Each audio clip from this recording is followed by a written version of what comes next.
Welcome back to another episode of the Dore Report, presented by the great folks at Alaco Hardwood Flooring. If you are looking for someone trustworthy and reliable to apply new hardwood flooring, look no further than the folks at Alaco Hardwood Flooring. Jimmy Alaco and his staff are the best in town and will get your job done in a heartbeat. No matter what style you are going for, you can trust your flooring job to Alaco Hardwood Flooring. Take a walk through the woods in your home every day. Get your job started today. For more information, log on to alacohardwoodflooring.com or call 615-356-0303. Alaco Hardwood Flooring is the name, and they are definitely the best in the Music City. So if you ever need a hardwood flooring job done inside your home, definitely give the folks there a call. And always a great shout out to our excellent and hardworking production assistant, Mr. Alexander Fisher. Does a tremendous job with that voiceover, and we are honored to have him introduce our podcast every episode. And welcome in, Vanderbilt fans all across the world, wherever you are, however you may be listening. Thank you for joining myself, Billy Derrick, on another episode of the Dore Report. This is episode 13, and it's always great to be talking Vanderbilt athletics. And it's been about a week and a half break since the last podcast, so we've got a lot to talk about here on episode 13 of the Dore Report. And let's go ahead and get things going with a little football news. Obviously, the past week was a huge week for Vanderbilt football.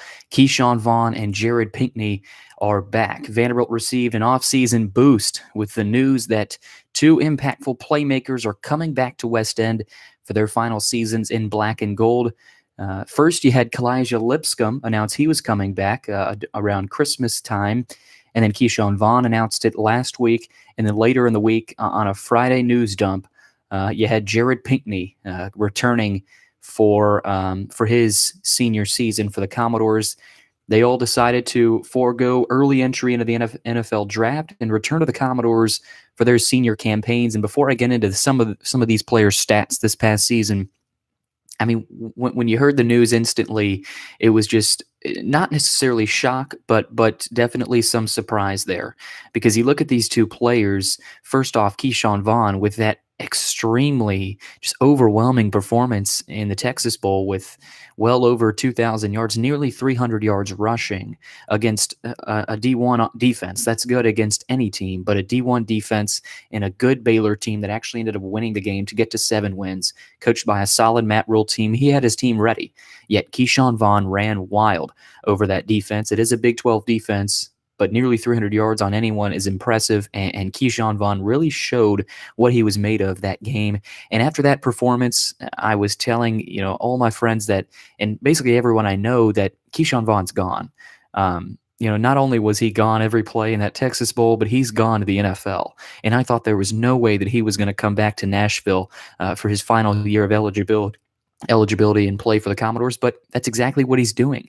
And I think it's a lot depending on, this decision depended on his love for the game and his desire to get this Vanderbilt team to another bowl game and ultimately end up his Vanderbilt career undefeated against Tennessee. He's 1-0 against Tennessee so far for the limited snaps he played because Tennessee was aiming for his head in that one. But again, just an absolute beast of a player, and I cannot wait to watch Keyshawn Vaughn this year. And, you never know. He could be up for the Heisman Trophy, depending on his durability and his health, obviously. He did struggle with that. I think, once you get a new quarterback in and a new offensive coordinator into the mix, the new offensive coordinator is going to look at Keyshawn and say, okay, let's get this guy the ball however way we need to. We're going to get Keyshawn the ball this year, unlike Andy Ludwig. And Andy Ludwig is actually leaving. We'll talk about that a little bit later in the podcast. But not only is Keyshawn Vaughn returning next year, but Jared Pinkney, the talented tight end. And, he's a top 10 NFL prospect, top 10 tight end in the tight end position, NFL prospect. When you look at Pinkney this season, I don't think he played all the way up to his potential. He struggled in a few matchups, but he started all 13 games, and he finished second on the Commodores roster in catches, receiving yards, and receiving touchdowns. So he was second in all those categories behind Kalijah Lipscomb. He recorded a season-high 111 receiving yards on 5 catches and a touchdown against Notre Dame in Week 3. So he played really well against Notre Dame, a team that was in the playoffs. So that's going to, that will show up well in NFL film. But NFL scouts are gonna start looking at Pinckney after next season because he is coming back. So you got Vaughn back, Pinckney back, and with those two guys back, I think the Commodores get to a bowl game. I really do. I think those two guys are the difference in this team making a bowl game or not. I think it's the difference between 3-9, 4-8 to 6-6, maybe even 7-5. I mean, this offensive talent coming back is legit. I mean, this is easily one of the best offensive groups of skill position players I've seen in a while on this Vanderbilt team, and it's easily one of the best in the league. So, I mean, you look at this team. If you're a transfer quarterback, I know the Commodores think they know who they have at quarterback right now with Riley Neal and Deuce Wallace, and lots of depth behind both of those guys, quite frankly. But I mean, you look at this team in terms of offensive talent, and if you're an offensive coordinator at a standing Power 5 school and you may not necessarily like the talent you have on your squad right now, why not come to Vanderbilt?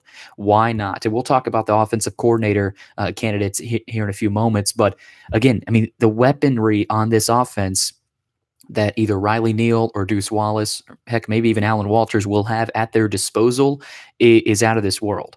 It really is, because I said this once and I'll say it again. This is the best offense I think you'll ever see, play for black and gold. I really do. You got most likely Riley Neal at quarterback. I think it's going to be Riley Neal. There's nothing official yet. I think the offensive coordinator coming in will help with that. But I think it's going to be Riley Neal at quarterback, Keyshawn Vaughn starting at running back, Jamari Wakefield, Javion Marlowe with a lot of depth there as well. Josh Crawford is transferring. And obviously Curry Blasingame graduated. So again, you look at the receiver position: Kalijah Lipscomb, C.J. Bowler, Cam Johnson, Amir Abdur-Rahman. I mean, they are loaded at the receiver position. And you look at the tight ends: Jared Pinckney coming back for the Commodores. And you also have a young player, Gavin Schoenwald, and Ben Bresnahan. So I mean, you got a lot of young depth on the offense. But again, we'll talk about the defense maybe later on down the road. But this offense will be scary next season. Again, with Keyshawn Vaughn coming back, he put up one of the best seasons ever by a Vanderbilt running back last year. I think you can expect more, maybe even a Keyshawn Vaughn Heisman campaign next year. Who knows? I talked about Riley Neal just a few moments ago, but if for any Vanderbilt fans that are not aware, he is officially enrolled in spring classes. He's a graduate transfer from Ball State. He is officially enrolled in classes at Vanderbilt on campus, and he has joined the Commodores in off-season workouts. So Riley Neal, if you didn't already know, he is officially a part of the team. He will take part in spring practice with the Commodores, and he's eligible to compete for the team.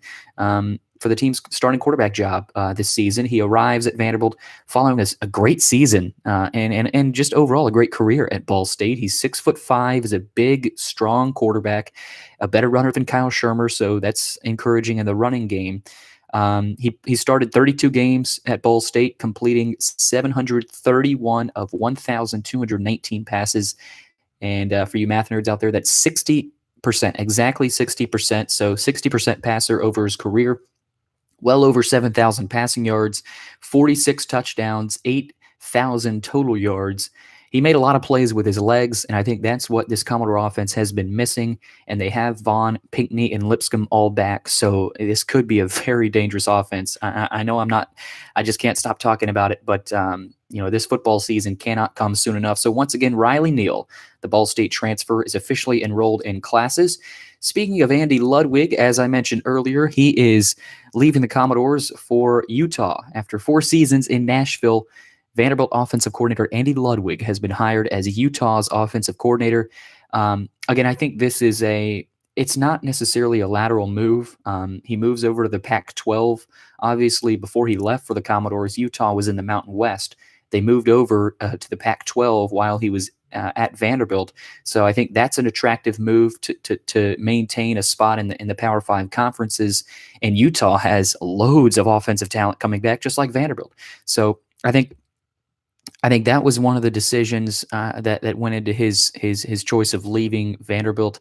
And again, I think another element of Ludwig leaving was the fact that Kyle Shermer was leaving, and Ludwig had so much continuity with Kyle Shermer and that offense. So when you look at this offense, it's a different style of offense with a guy like Riley Neal or even Deuce Wallace with a quarterback that can run.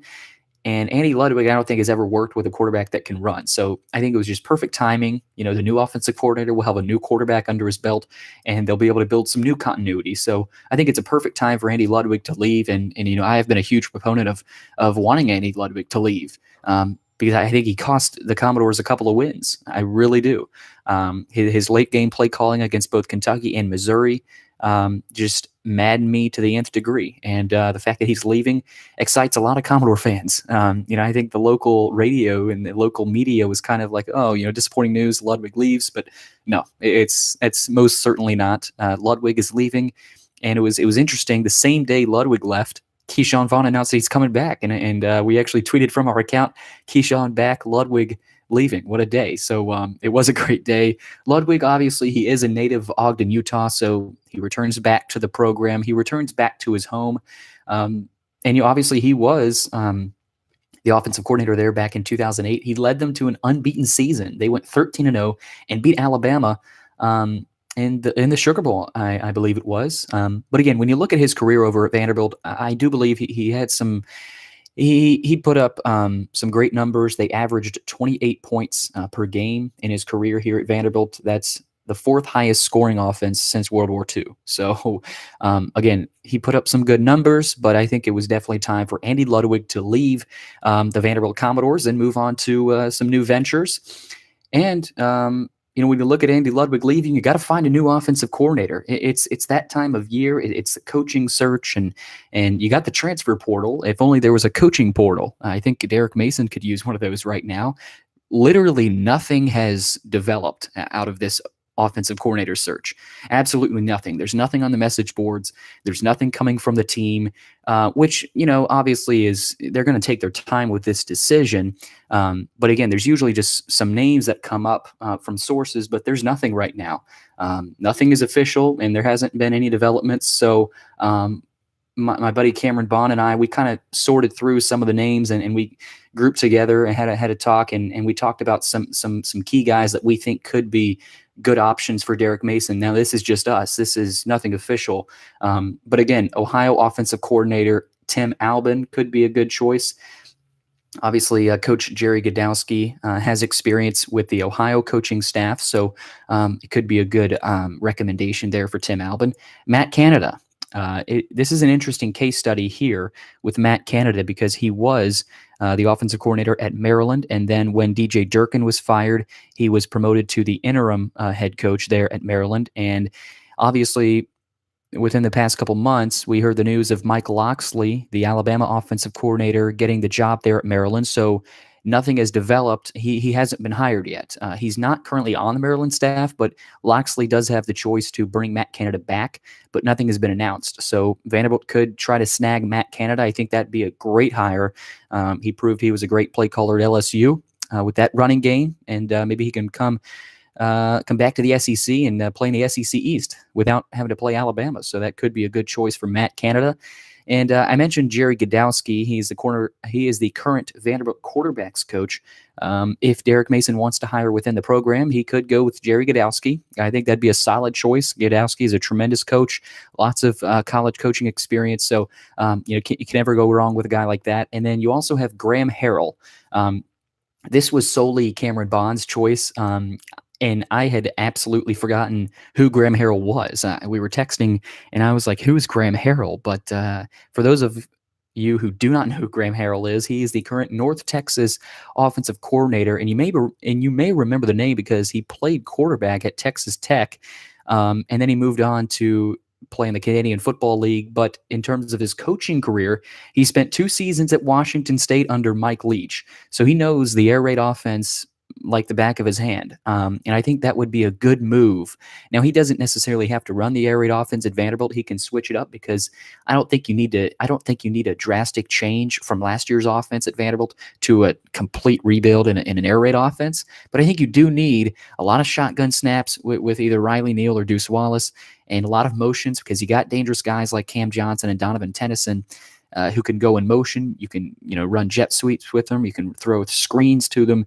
You can run out routes, with Kalijah and Jared Pinkney. So lots of options for Graham Harrell there and all these other offensive coordinators. But a last name we will talk about is Mike Sanford at Utah State. He is the current Utah State offensive coordinator. Obviously, most local sports fans remember him as the Western Kentucky head coach for a couple of years. He got fired.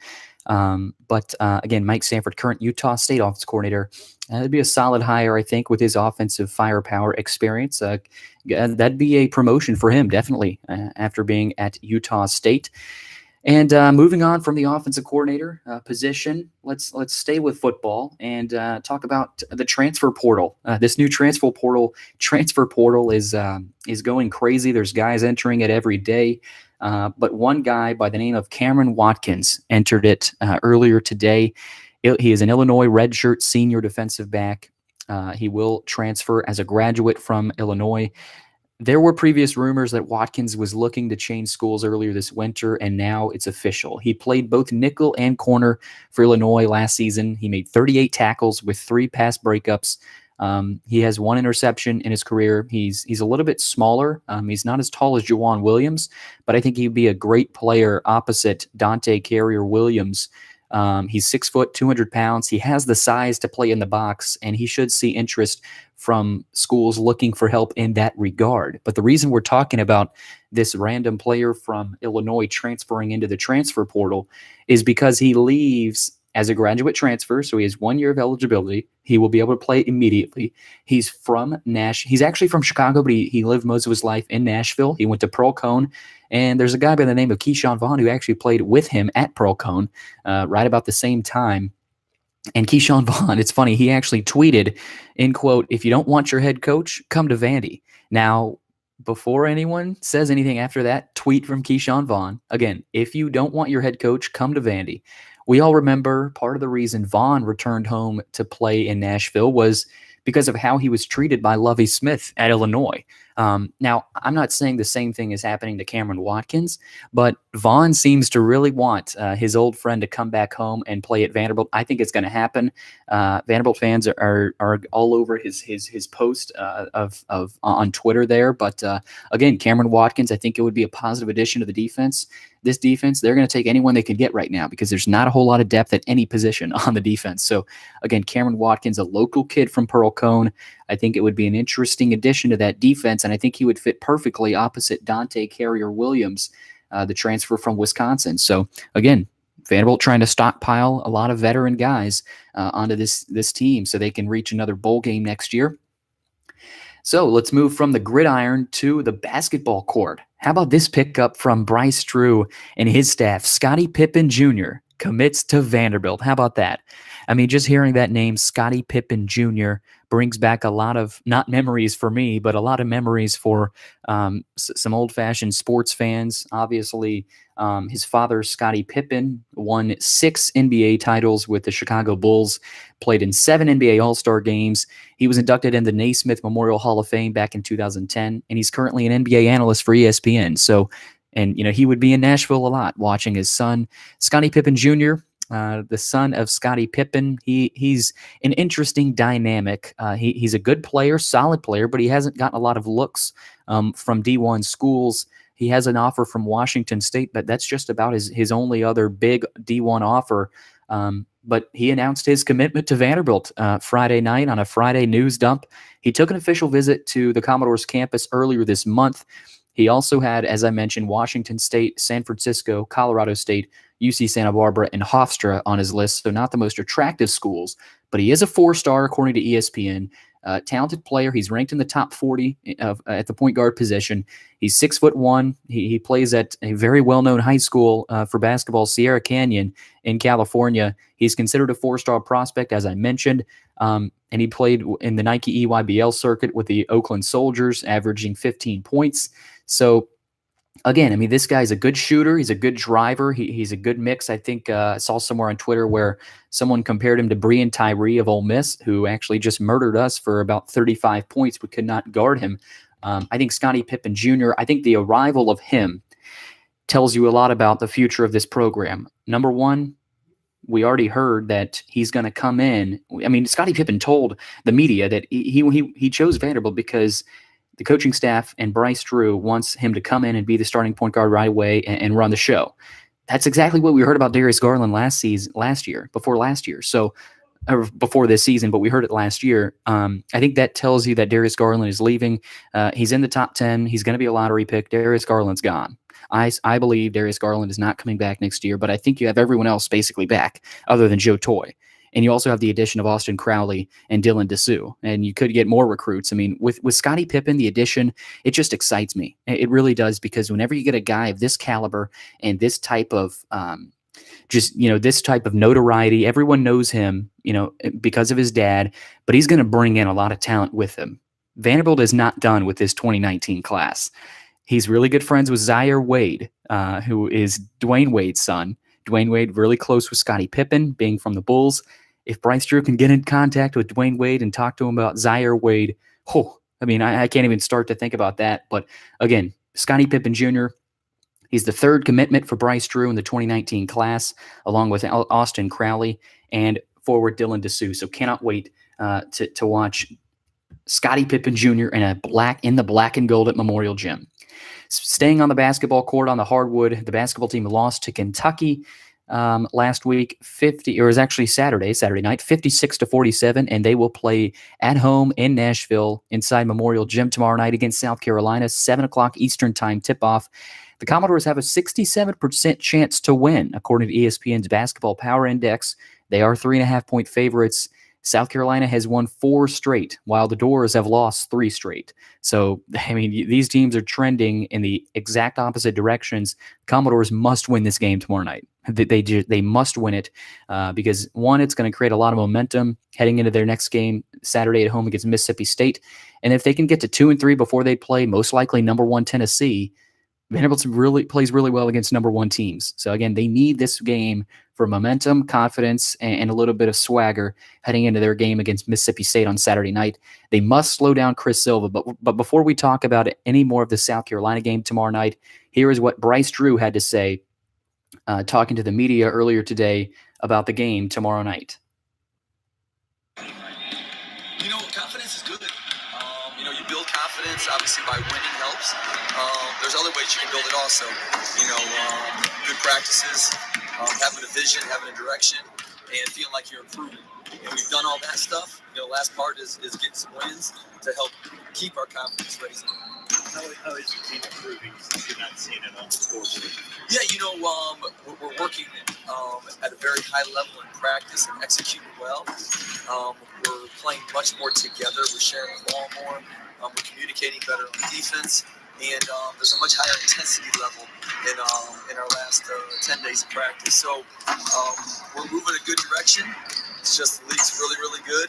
And it's a crazy year in the league. Teams pick last and first now. Team pick third. Tied for last. It's crazy. You don't know what's going to happen.